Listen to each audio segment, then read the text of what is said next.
শিল্পী আব্দুল লতিফের কথা এবং সুরে একটি গান আমাদেরকে দেশপ্রেমে উদ্বুদ্ধ করে, আর সেই গানটি হচ্ছে দাম দিয়ে কিনেছি বাংলা কারো দানে নয়, কিংবা বাংলাদেশই একমাত্র জাতি যারা ভাষার জন্য যুদ্ধ করেছে।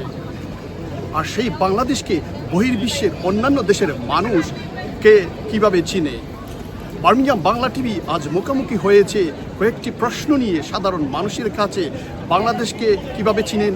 এটা হতে পারে ঐতিহাসিকভাবে, এটা হতে পারে ভৌগোলিকভাবে, এটা হতে পারে কোনো রাজনৈতিক ব্যক্তির মাধ্যমে, এটা হতে পারে কোনো ক্রিকেটারের মাধ্যমে, কিংবা আমাদের ক্রিকেট নেশন হিসাবে আমাদেরকে চিনতে পারেন।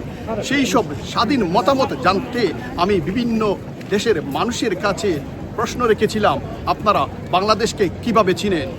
প্রিয় দর্শক, চলুন জেনে নেই তারা বাংলাদেশকে কিভাবে চিনেন। I don't know much about the Bangladesh music, but I know Shakib, the cricketer. That's it, yeah. I don't know too much about Bangladesh, but I know the cricket, they're very good at cricket, and Shakib's very good as well.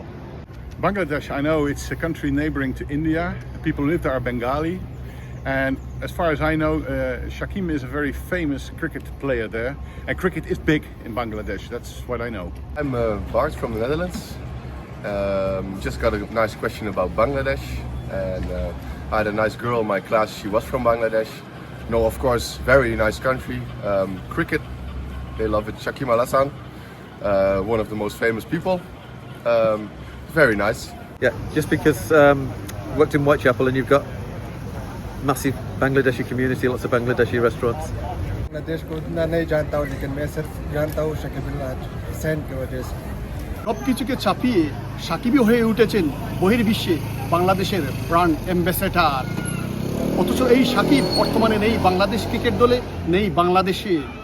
কিন্তু সাকিব বাংলাদেশের জন্য আশীর্বাদ নাকি অভিশাপ, সেটা বাংলাদেশের মানুষ আগামী দিনেই বিচার করবে। Shahidur Rahman Sohel, Birmingham Bangla TV.